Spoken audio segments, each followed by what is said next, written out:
Shavua Tov, Rosh Chodesh Tov, Umvorach. Nous sommes dans Baba Kama, Daf Tzadik Vav, et on reprend à la fin du Daf Tzadik He Amud Bet.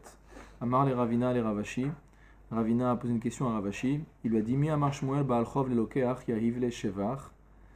Donc on était dans le cas où quelqu'un qui détenait un crédit sur une autre personne allait chercher un terrain qui avait été racheté donc par un tiers, donc par un acheteur. Et donc la question c'était qu'est-ce que devait restituer l'acheteur à celui qui avait le crédit? Est-ce qu'il devait lui restituer uniquement le terrain nu ou est-ce qu'il devait lui restituer le terrain avec le shevar, c'est-à-dire avec la bonification du terrain? Ve'amar Shmuel, et donc on avait rapporté un enseignement sur lequel d'après Shmuel, il devait rendre le terrain avec le shevar, c'est-à-dire par exemple avec la récolte, avec la bonification du terrain. Ve'amar Shmuel Baal Chov govet ha-shevar, et pourtant Shmuel a dit que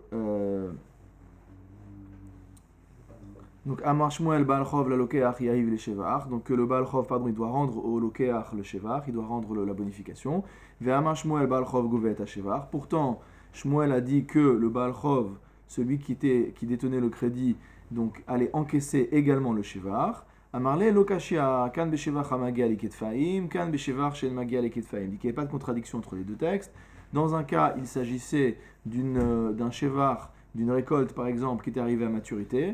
Si elle est arrivée à maturité, on considère que déjà elle ne fait plus partie véritablement du terrain. Et donc si jamais le créditeur récupère la totalité du terrain avec le Shevach, il doit restituer à l'acheteur la valeur du Shevach. Si par contre il s'agit d'une récolte qui n'est pas arrivée à maturité, alors dans ce cas-là on considère qu'elle est assimilée au terrain et le Baal Chov peut encaisser le terrain avec cette récolte en cours de maturation.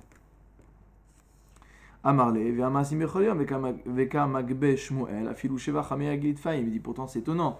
On a vu de manière quasi quotidienne Shmuel dans son beddin qui a condamné le lokeach, l'acheteur, à restituer même un shevach, même une récolte qui arrivait les kitfaim, qui arrivait à maturité. Amarle lokasha, il dit c'est pas un problème. Pourquoi? Hade masigbe keshur ara veshivcha, hade lo masigbe ela keshur ara. En fait, ça dépendait du montant du crédit. Lorsque celui qui détenait le crédit avait droit à récupérer une valeur qui était égale à la valeur du terrain plus le shevar, donc plus la bonification, et il prenait la totalité. Et si jamais il n'avait droit qu'à une valeur qui était équivalente à la valeur du terrain, puisque le terrain il est là, pourquoi? Le terrain il est là pour venir garantir un prêt qui a été fait. Donc si le prêt il était de 100 et que maintenant le terrain il vaut 110, alors oui, dans ce cas-là, Shmuel, il va dire qu'on prend le terrain et qu'on doit rembourser le lokeach pour la valeur des 10 qui sont le shevar. Si par contre le terrain, aujourd'hui, il vaut 110 et que effectivement le crédit que détient la personne sur le lokeach, c'est un crédit de 110, alors il prend le terrain avec le shevar. Ça semble clair. Amarle, Ravashi dit Ravina, Hanicha le mande amar, itle zuze la lokeach, lo matse mesalekle le Baal Chov. Shapir. Il dit ça va bien si tu es de l'avis de celui qui pense que lorsque le lokeach, lorsque l'acheteur chez qui on vient prendre le terrain, il a de l'argent, l'omatse mesalek le Baal Chov. Il n'a pas la possibilité de se débarrasser du créditeur simplement avec de l'argent. Ça veut dire qu'il doit lui donner le terrain. Et là, les mandé amar, itle zouze la lokeach, matse mesalek le Baal Chov. Donc par contre, si le lokeach, il a de l'argent, il a de la fortune, et il n'a pas besoin de se défaire du terrain pour rembourser la dette, donc pour rembourser le crédit qui est au Baal Chov, les malais, il va lui dire Havuli zouze, il va lui dire I havuli zouze hava mesalkinan lach mikule ara, hashta havla grida de ara shiur shivchai. Il disait en fait, si j'avais de l'argent, donc je me débarrasserai de toi. Donc si tu penses qu'on peut se débarrasser du Baal Chov avec de l'argent, qu'est-ce que peut lui dire le lokeach? Le lokeach, il peut lui dire, si j'avais de l'argent, alors je te dégagerai mot à mot de la totalité du terrain. Ça veut dire je te compenserai ta perte, et moi j'ai envie de garder le terrain. Il dit hashta havli griva dar a shiur shivchai. Il dit maintenant, qu'est-ce qu'on va faire? Plutôt que je te donne la totalité du terrain, et que tu me rendes la valeur équivalente au shevar, à la bonification, il dit laisse-moi une partie de la terre qui est équivalente à mon shevar. D'accord? Donc si par exemple la terre elle vaut 100 et le shevar il vaut 20, d'accord? Ça fait un total de 120. Alors lui il dit plutôt que que je te donne tout le terrain et que toi tu me rendes 20, eh ben laisse-moi 1/6 du terrain qui sera ma partie à moi, y compris le shevar, et comme ça je suis tranquille. Amarle, Ravina, Amarle, Ravashi répond à Ravina, Hacha b'mayaskinan, ici de quoi on parle? Kegon de shavien yahale apotike. Ici, on parle d'un cas où le terrain a été considéré en apotiki. C'est quoi apotiki? C'est, d'après les Chachamim, une contraction de apo-tehe-kae. Ça veut dire que c'est comme une hypothèque, au sens où le Baal Chov ne peut se servir que sur ce terrain-là. C'est-à-dire c'est une garantie exclusive. Ce n'est pas une garantie parmi d'autres, et si cette garantie-là ne marche pas, on va les servir ailleurs. C'est une garantie exclusive. Dea Marley, c'est-à-dire qu'il lui a dit Loye lecha peraon et la misée. Tu ne peux te rembourser que sur ce terrain-là. Alors dans ce cas-là, si la situation est comme ça, alors ça veut dire qu'il ne peut pas, même s'il veut, il ne peut pas se débarrasser de lui avec de l'argent, puisque ce qui était convenu, c'est que la seule manière de récupérer le montant de la dette, c'était d'aller prendre le terrain. Amar Rava. Rava amène un nouveau cas. Il dit Gazal vishbiar. Si quelqu'un a volé un objet et qu'il a pris de la valeur, par exemple, il avait volé une brebis qui était sans laine, et que maintenant que la brebis est entre ses mains, elle s'est couverte de laine.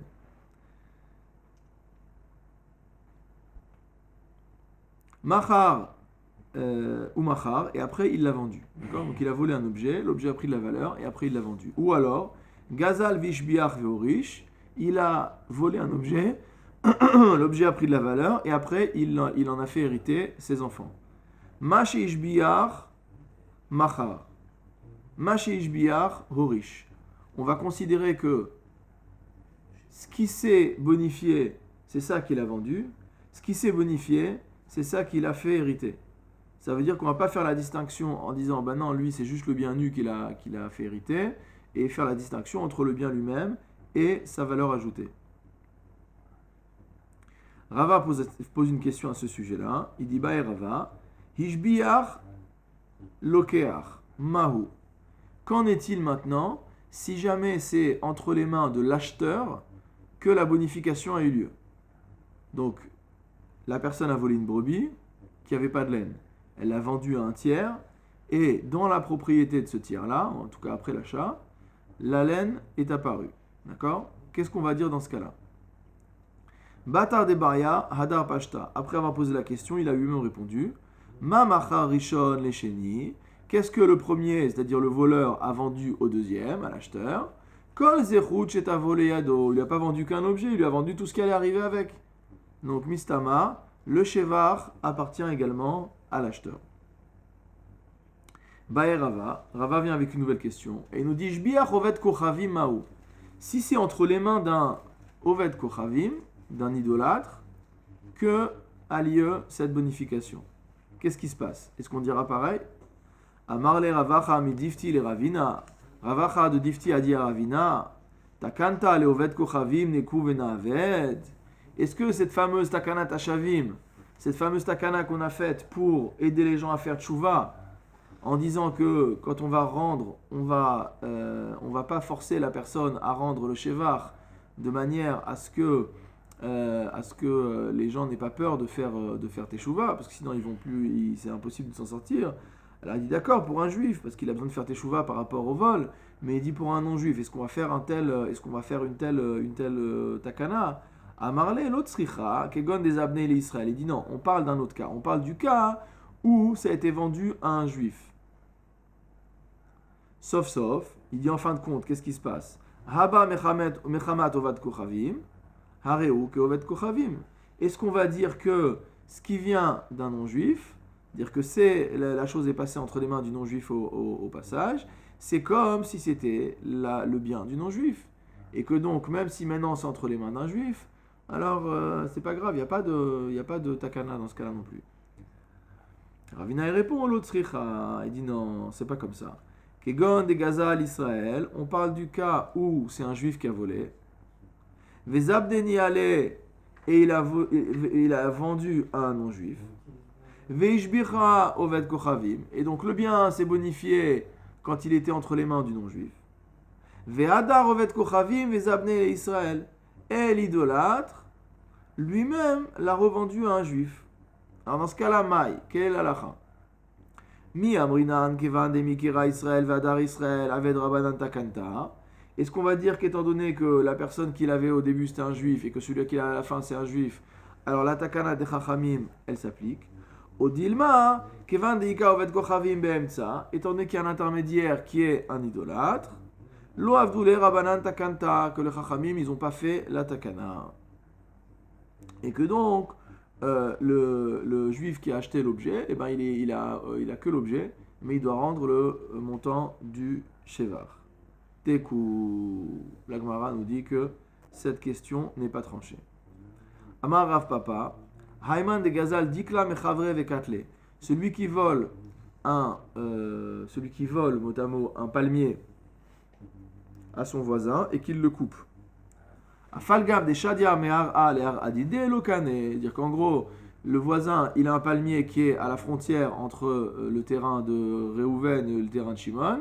Et Shimon, il vient, il abat le palmier de Réhouven, paf, le palmier de Réhouven, il tombe chez Shimon. Alors il dit bien que en l'ayant coupé, il l'a coupé et que maintenant il est tombé dans son domaine à lui, Lokane, il n'a pas fait acquisition. Pourquoi? Maïtarma, Mirikera dikla mikre, Vashtanami dikla mikre, ça n'a pas changé de statut. C'était un palmier avant, bon, un palmier planté. Maintenant, c'est un palmier coupé, mais ça reste un palmier. Donc, il n'y a pas de chinouille véritablement. Et on considère qu'il appartient toujours à Réhouven. Dikla avait avis de gouver. Maintenant, il a volé un palmier et il en a fait des bûches. D'accord? Il a débité des morceaux de bois. Hashta mihad goubé. Des dikla mikre. Il dit, mais maintenant, ça s'appelle toujours des bûches de bois, des bûches de palmier. D'accord? Goubé ve'avdi. Donc, dans ce cas-là, il n'y a pas de chinouille non plus. Goubé ve'avdinu kshure, s'il a pris des bûches, des morceaux de palmier et il en a fait des planches, kane, dans ce cas-là, il a des poutres. Dans ce cas-là, il a acquis quelque chose. Pourquoi? Parce que c'était avant, ça s'appelait avant du bois, et maintenant ça s'appelle des poutres, c'est plus la même chose. Kshure ravreve ve'avinu kshure zoutre, il a pris des grosses poutres, il en a fait des petites poutres, le kane, il n'y a pas kinyan. Avdinhu ketsutsait yata, kane. Par contre, s'il en a fait simplement des planches, d'accord, donc c'était vraiment une poutre, il en a fait des planches, il en a fait des lattes, donc quelque chose qui est beaucoup plus petit, alors dans ce moment-là, il y a kinyan, puisqu'il y a un changement de nature. Amarava, Hayman de Gazal, Uliva, Vavdinu Hutse, celui qui prend un loulav, donc il vole une branche de palmier, et il en fait Hutse, c'est-à-dire qu'il décolle les feuilles. D'accord? Comme le loulav pasoul, il décroche toutes les feuilles du loulav. Ok? Alors, quelle est la lacha? Kane. Pourquoi? Des mirikera l'uliva mikre, ve'ashta hutse. Ça change de nom. Au début, ça s'appelait un loulav, c'est-à-dire une branche de palmier. Et maintenant, ça s'appelle hutse. C'est une autre configuration. Pardon. Hutse ve'avdinhu chufia. Maintenant, s'il prend ce hutse, donc cette branche de palmier dont les feuilles ont été élargies, et il en fait un véritable balai. Alors Kane, dans ce cas-là, on considère que c'est acheté. Pourquoi? Mais Ikira Hutse v'ashta Khufia, ça a changé de nom. Khufia ve'avde Sharshura, maintenant s'il prend ce balai entre guillemets en palme et il en fait de la corde, c'est-à-dire il tresse les feuilles, lo Kane, il n'y a pas kinyan. Pourquoi? Maïtarma, de hadar satarle ve'ave Khufia. Il pourrait redéfaire la tresse qu'il a constituée et revenir à l'état de feuille. Baer Rav Papa pose une question. Nechleka tiomet, on se prépare déjà à Sukkot, c'est bien, on se chez nous, c'est pas trop tôt. Nechleka tiomet, si jamais la tiomet, donc la tiomet c'est la fameuse feuille centrale du loulav, qui est une feuille double, d'accord? Alors Rav Papa il pose la question, il dit si jamais la tiomet, elle se coupe en deux. Mahu, quelle est la halacha? Tashma, on va amener une braïta. De Amar Rabbi Matoun, Amar Rabbi Yoshua ben Levi, Nitla Tiomet, Pasoul. On voit bien que dans le cas de la Sukkot, si jamais on enlève la Tiomet, si on enlève la feuille centrale du loulav, il est Pasoul. On passe au Hamoud Bet. Maïlav chez Ouadin le Nechleka. N'est-ce pas que la halacha sera la même si jamais on coupe la Tiomet en deux? Puisque c'est plus un loulav kasher. La Gemara dit lo Nitla Shane de Achaser là. Il dit non. Dans le cas où tu enlèves la tiomètre, ça change de nom. Pourquoi? Parce que maintenant il est chasser ce loulav, il lui manque quelque chose. Et donc c'est pour ça qu'il y a kinyan. Mais si tu couples la tiomètre en deux, ça change pas, ça reste un loulav. Bon, il est peut-être pas soul pour la fête de Sukkot, mais ça s'appelle toujours un loulav. Ika de Amre, il y a une autre version qui dit Tashma, qu'on amène une braïta. De Amar Rabbi Matunamar Rabbi Yoshua ben Levi, Nechleka tiomet naase kemishinetela ou pasoul. Que celui qui enlève la tiomètre, c'est comme il rend le loulav pasoul. Pardon, que celui qui coupe la tiomètre en deux, c'est comme s'il enlevait la tiomètre, et donc le loulav est pasoul. Et donc si le loulav est pasoul, ça veut dire qu'il y a kinyan. Shema mina, c'est la preuve conclusive. Amar Rav Papa. Hayman de Gazal Afra Mechavre, celui qui a volé de la terre à son voisin, Veavde Leventa, il en a fait des briques. D'accord? Lokane, il n'y a pas acquisition. Pourquoi? Maïdarma, de Adar Mashvele Afra, on peut toujours prendre une brique et la retransformer en terre. Donc on parle apparemment d'une brique qui n'a pas été cuite. Leventa Veavde Afra, si maintenant on prend une brique et on la transforme en terre, Kane, il y a acquisition. Pourquoi? A priori c'était bijectif, donc on ne comprend pas très bien pourquoi dans l'autre sens ça ne marche pas. Parce qu'il dit Maï Amar, Dilma Hadar Veavile Leventa, qu'est-ce que tu veux me dire? Que peut-être il peut prendre la terre et en refaire à nouveau une brique? Hai Leventa Charitahi. Ça va être un autre type de brique, d'accord? Et on va dire Panim Chadashot Baoulechan, il y a un renouvellement, il y a quelque chose de nouveau, et donc dans ce cas-là, il y a Kinyan. Ve'amar Rav Papa, encore un enseignement de Rav Papa, Hayman de Gazal Naska Mechavre Ve'avid Zouze, celui qui a volé de l'argent à son prochain, et il a frappé des pièces avec. Lokane, il n'y a pas acquisition. Pourquoi? Pourtant on avait de l'argent avant, maintenant on a des pièces.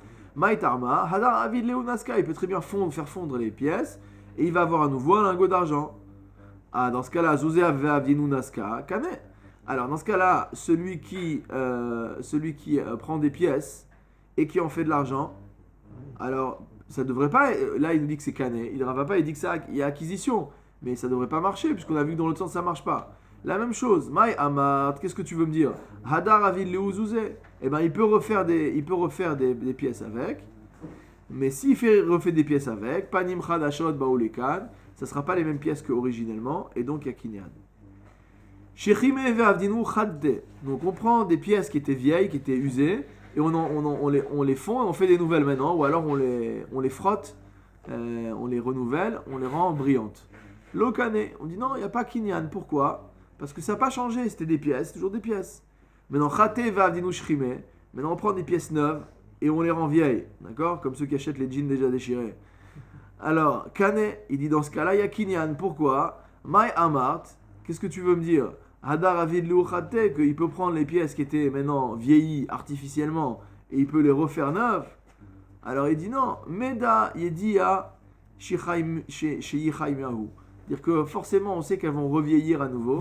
Et donc, c'est pas forcément, ça change rien de particulier, d'accord?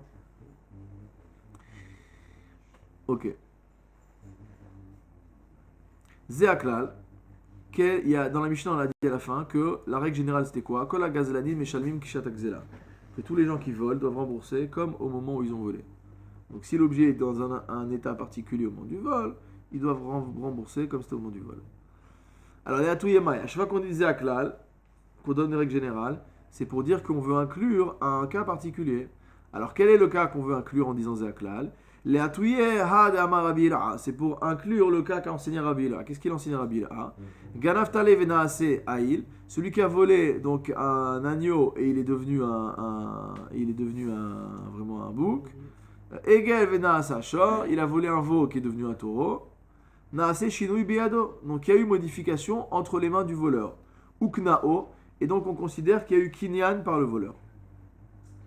Tavachu machar, quelle est la conséquence? Parce que bon, quand on dit on a kinyan, il ne faut pas croire que c'est pour autant que c'est légal. Hein. Il l'a acquis, mais c'est un bien mal acquis malgré tout. Alors quelle est la nafkamina? C'est que si jamais il le vend ou il l'égorge, shelo ou tevar, shelo ou mocher, il n'y a pas de tashlumer bavachamisha, parce que l'animal qu'il est en train de vendre ou l'animal qu'il est en train d'égorger, c'est à lui qu'il appartient. Il n'est pas en train de faire ça sur l'animal du propriétaire initial. Haugavra de Gazal Padana de Toré Mechavre. Il y a eu l'histoire d'un type qui a volé une paire de bœufs à son copain. Azal, Karav Beou Karva, Zara Beou Zara. Tranquille, il a pris la paire de bœufs, il a labouré son champ, il a ensemencé, magnifique. La sof, adrinou et marais. Comme c'est un bon juif, après avoir volé la paire de bœufs, il l'a rendu à son propriétaire, donc il avait fini son job, d'accord? Il dit non, je l'ai juste emprunté. Ata les kameh de Rav Nachman. Et donc ils sont retrouvés au Beddin de Rav Nachman. Amar Lehu, Rav Nachman leur a dit, Zilu shumu shifra de ashbach. Il dit maintenant vous allez estimer la valeur de la bonification du terrain qui a eu lieu grâce aux bœufs, d'accord? Et donc maintenant il a rendu les bœufs, c'est vrai, mais il doit rembourser, donc le voleur doit rembourser au propriétaire ce qu'il a gagné en fait, la bonification qu'il a gagnée grâce aux bœufs de son voisin. Amarle, le voleur, il lui a dit, Toré Ashbar, Ar-Al au Ashbar, il dit c'est que les taureaux qui ont fait la bonification du terrain.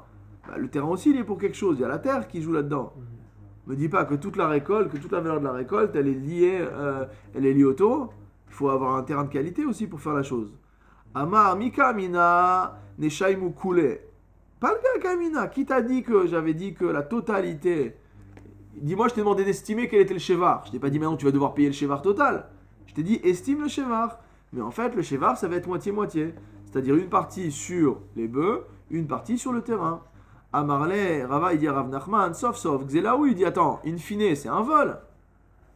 Veka Hadra, Bene, il a qu'à rendre simplement, comme on a dit que les Agazlanim, donc Marzirin Kishat Xela, que tous les voleurs ils doivent rendre comme à l'état où ils ont volé, il a dit qu'ils rendent les bœufs comme il les a volés, c'est stop. Ditnan, que la Gazlanim et Shamim Kishat Xela. Amarle, Rav Nachman, il a dit à Rava, Lo Amina Lahar qui atavna Bedina, Lotema Limidi, je t'ai pas déjà dit quand je suis assis en train d'être au Beddin, ne me parle pas, d'accord?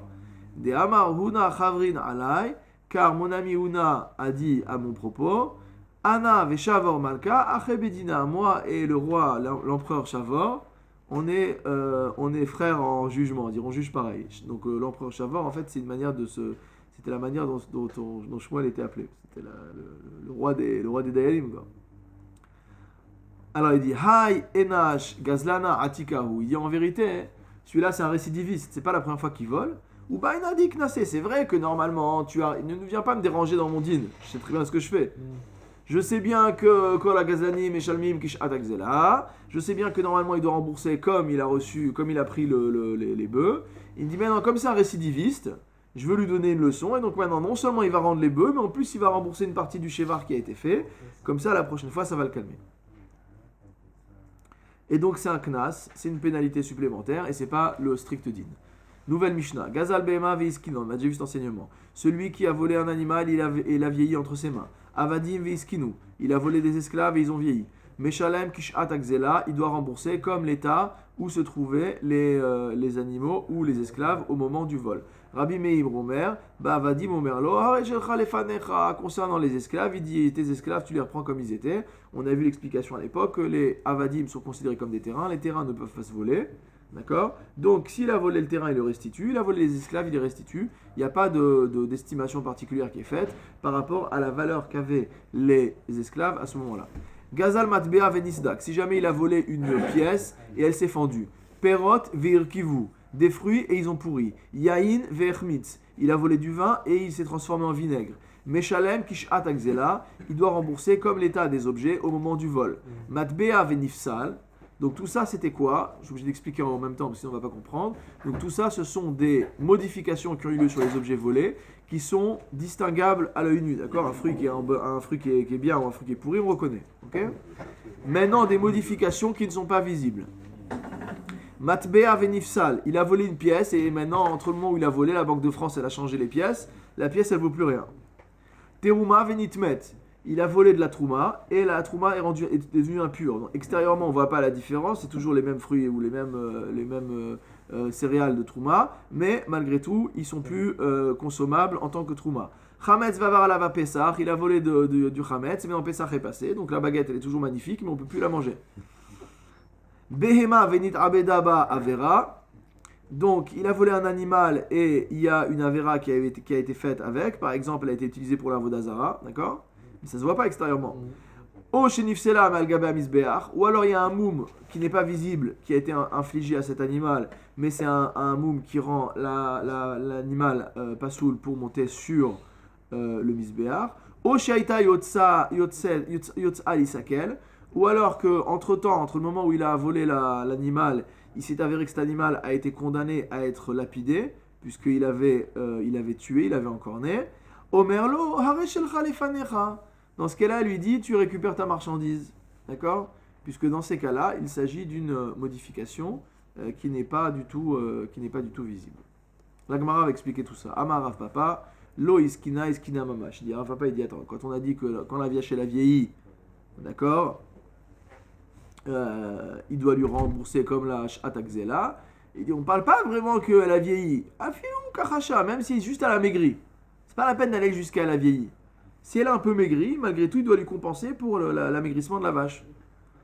La Gemara dit, attends, anan, hiskinat nan. Si tu veux me dire qu'elle a maigri, dis dans la Mishnah, elle a maigri. Nous, la Mishnah, elle dit, elle a vieilli, la vache. Donc, c'est pas le même cas. Réponse de Rav Papa, Kachasha kegon iskina, delo adar baria. En fait, on parle d'un cas où elle a maigri, mais comme un vieillissement, c'est-à-dire qu'elle peut plus revenir à son état initial. C'est pas on va lui donner à manger plus, elle va revenir, non, ça y est. Elle a maigri d'une telle manière qu'elle ne va pas retrouver son état initial. Dans ce cas-là, effectivement, il doit lui rembourser Kishat Akzela, comme le moment où il a volé. Amar le Rav Kashisha, Bere de Rav Chizda, le Ravashi. Mar Kashisha, fils de Rav Chizda, a dit à Ravashi, Hachi Ka'amre, Mishme de Rabbi Yochanan. J'ai entendu, on a enseigné au nom de Rabbi Yochanan. Afilu Ganaftale Venaasa Ail, même si celui qui a volé donc un chevreau et il est devenu véritablement un bouc, Egel Venaasa Shor, on a volé un veau et il est devenu un taureau, Naasa Shinui Biado ou Knao, donc le shinouï, la modification a eu lieu entre les mains du voleur, ce qui a permis au voleur de faire kinyan, c'est-à-dire que maintenant l'animal est la pleine possession du voleur, tavar ou machar, et que donc si jamais le voleur égorge l'animal ou le vend, shelo ou tovear, shelo ou mocher, c'est le sien propre qu'il égorge, c'est le sien propre qu'il vend, et donc il n'y a pas de remboursement de tashumar bav chamisha.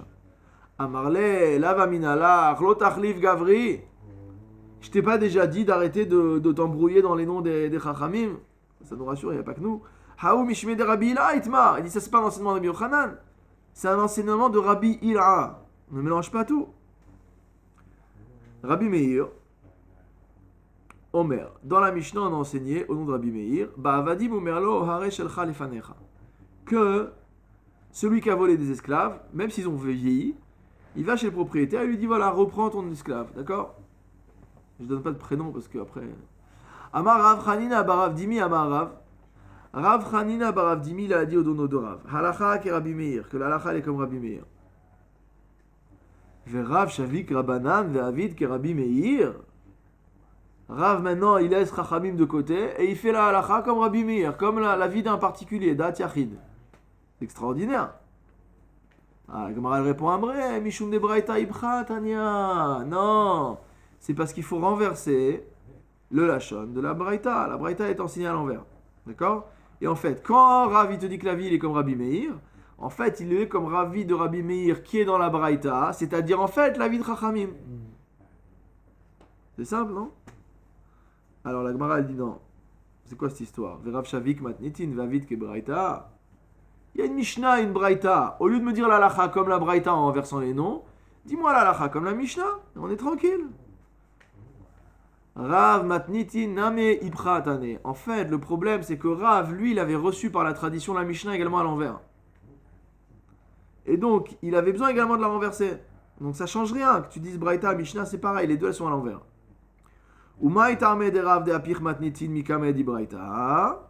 Et quelle est la raison pour laquelle Rav, il a renversé la lecture de la Mishnah devant celle de la Braïta?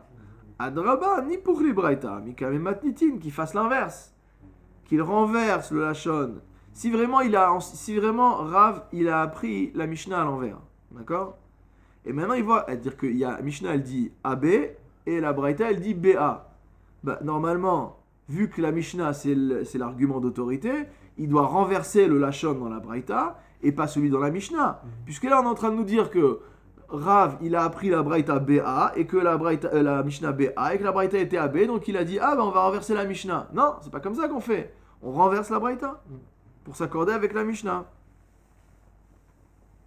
Amre Ravnami Matnitin Ipra Atania. Donc en fait, lui, il avait les deux. Alors, soit on peut dire qu'il avait les deux à l'envers. D'accord? Et que donc, il avait besoin de. C'était pas pour réconcilier l'un avec l'autre qu'il y a eu renversement d'opinion.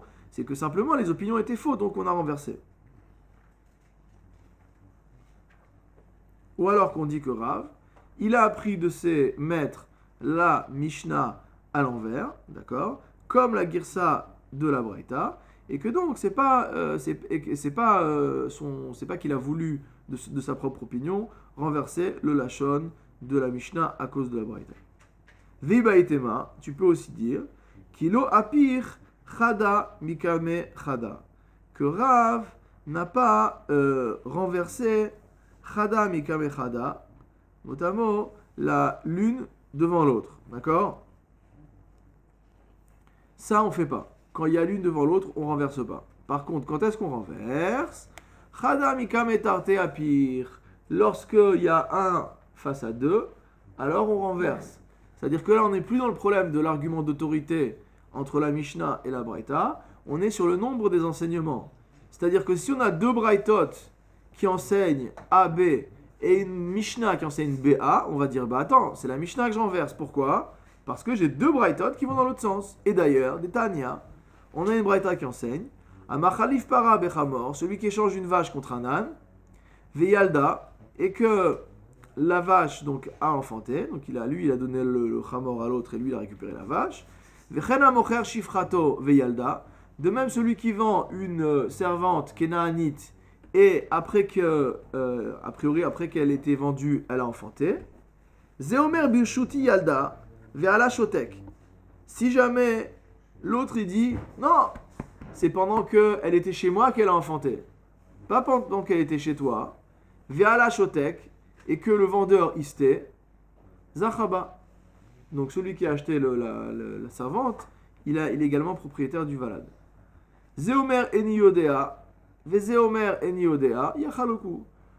Par contre, s'ils sont en doute et l'un dit je ne sais pas si elle avait déjà accouché quand je l'ai vendue, et l'autre il dit je ne sais pas si elle avait déjà accouché quand je l'ai acheté, alors yachaloku, ils vont faire moitié-moitié. Zeomer birshuti, vezeomer birshuti. Si chacun dit non, moi je suis certain que c'est dans mon domaine à moi que a eu lieu la naissance, Yishava mocher shibir shuto yalda, que le vendeur jure que la servante a accouché lorsqu'elle était encore entre ses mains, les filles chez kol anishbain sheba Torah, anishbain velo meshalmin, puisque dans la Torah, à chaque fois qu'on fait jurer quelqu'un, il jure et il paye pas. Divrei Rabbi Meir, ça c'est l'opinion de Rabbi Meir. Vachachamim omrim, et les chachamim, qu'est-ce qu'ils disent?